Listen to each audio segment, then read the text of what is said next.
Flinch, to make a quick, nervous movement as an instinctive reaction to fear, pain, or surprise. Or, a loud-ass freaking sound blasting from the cinema speakers at 100 decibels, resulting in you pooping your pants? Yeah, that should also do it. Jump scares in horror movies are by no means a new phenomenon. One of the first textbook jump scares is from the 1942 horror movie Cat People, and this scene in particular became the framework for what would be known as the Luton bus technique. The Luton bus is the description of a technique of building up a suspense that ends in a false jump scare, a technique that has never left horror cinema since. Jump scares in different forms have always been a part of the horror genre, but throughout the decades, the focus on storytelling and jump scares has slowly shifted, probably reaching its peak in the 80s and the birth of the slasher movies. This subgenre of horror often requires little to no storytelling, but is still effective with its jump scares and gore. Even the horror movies of the 60s and 70s had jump scares as a crucial part of their identity, but it was done to a much lower extent and it was much more integrated into the storytelling than in modern horror movies. After the birth of the lower budget slasher movies of the 80s, it was proven that you didn't need a big studio, a lot of money, or even a well-written story to make money. And it seems from this point on in history, the gravity of horror movies shifted more towards shocking the audience with jump scares, gore, or explicit nudity, and storytelling took a backseat. So why is it that the horror genre has evolved in so many ways regarding subgenres, psychological depths, and aesthetics since the 40s, but the jump scares have never changed?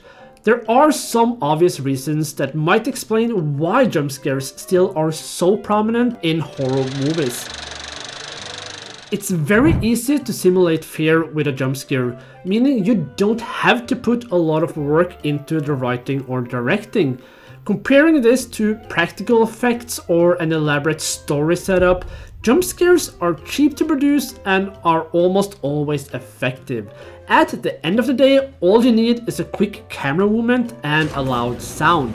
Best of all, it doesn't even have to make sense or in any way be logical. For lower budget movies, it's safer to lean on what's proven effective rather than trying to make something more experimental or slow burning, which might not land with everyone. It makes it easier to create a good trailer that includes a few jump scares than to sell off a slow burner. In other words, jump scares sell. So from a production standpoint, there are many valid points of why they focus their horror movies around jump scares. It's an easy way to sell a movie to an audience with low effort, low stakes, and high rewards.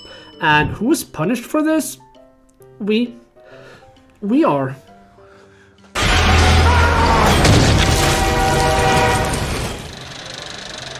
So why do we dislike jump scares so much? The short answer would be, it's cheap, it's not scary, and it most often makes no sense neither plot-wise or realistically. The latter is probably the worst. It's like so many horror movies have the same mindset as the old NES games back in the 80s. If it's off-screen, it doesn't exist. So many jump scares would never work if it wasn't for this. Buses or ambulance driving at high speed but doesn't make a sound before they enter the screen? Or a ghost or something evil jumps out from either the left or the right side of the screen? Even though the general rule when watching horror movies is to turn off your brain and just enjoy the ride, the absence of logic or realism in these cases are so prominent, it is really hard for your brain to ignore. But the real answer to why we dislike jump scares is it's not horror and it's not scary. A loud sound can make anyone flinch in their seats. It doesn't mean it's scary. Yes, jump scares can definitely, for some people, be effective in the moment, but they rarely, if ever, leave a lasting impression, do they? It's not like in 20 years you look back at one jump scare that changed your life forever.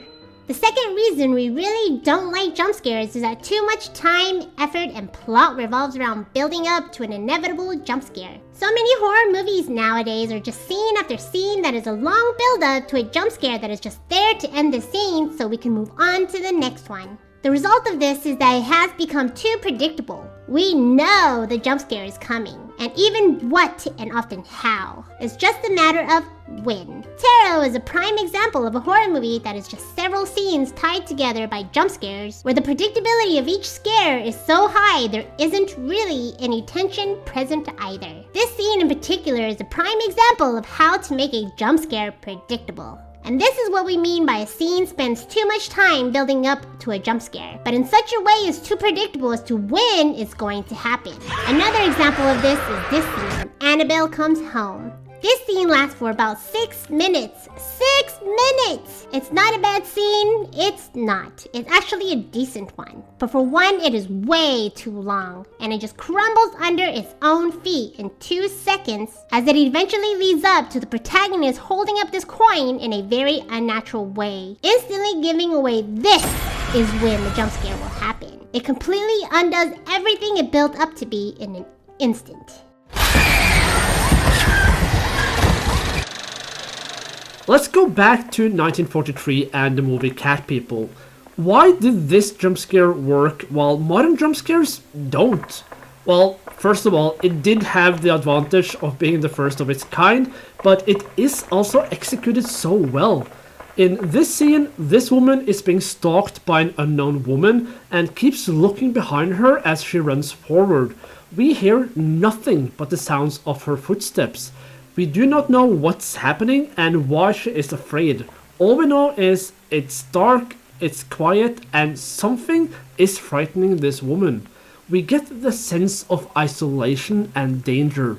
The genius of the scene is that the audience's focus is on what's happening on the left side of the screen, as that's where the protagonist of the scene is always looking.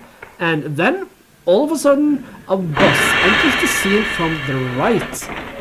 Do you see the difference between this and, let's say, any scene from Tarot? Cat People builds up a suspense over time, mirroring real psychological experiences and makes you feel unsafe. And when the jump scare hits, it's not predictable. You didn't expect a bus to come in like that. And when the scare has settled down, it still makes sense. You're not left with feeling cheated and unsatisfied. That's the difference. Modern horror movies do suffer from being too predictable. This can be, for the most part, blamed by lazy writing and poor directing. But to make things even worse, they keep cutting the sound off before a jump scare. We guess it is to create an even bigger contrast between the silence and the loud sound, but all it achieves is to announce that we are now seconds away from the jump scare they have spent the last 5 minutes building up to. In other words, it is a total absence of tension and a total waste of time. It is the complete opposite of the loot and bust technique.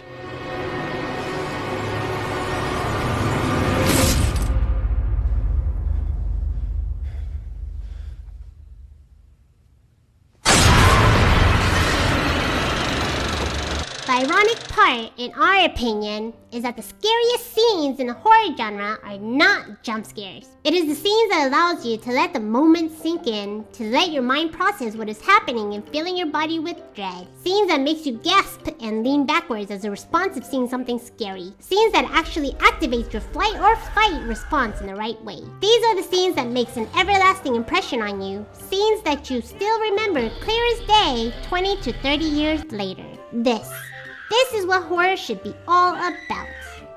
Even though jump scares will never go away, the future of horror is brighter than ever though. In recent years, several movie directors are making a larger and larger impression on the horror genre. Directors like Robert Eggers, Jordan Peele, Ari Aster, and our favorite Mike Flanagan have all done more to reshape and elevate modern horror in the last decade than anyone else. They all have their own unique voice and style, but together, they are pushing the genre into relying less on jump scares and more on legitimate horror, substance, and emotional and psychological storytelling.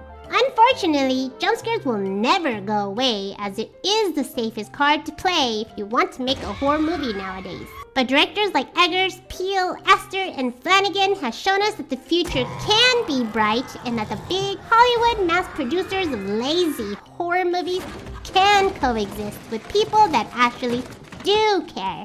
And for that, we are thankful. And that was all we had to say for this time. What are your thoughts on jump scares? Are they a necessity to horror movies, or is it time for them to go? Let us know in the comment section below. And until next time, we will be back with something completely different.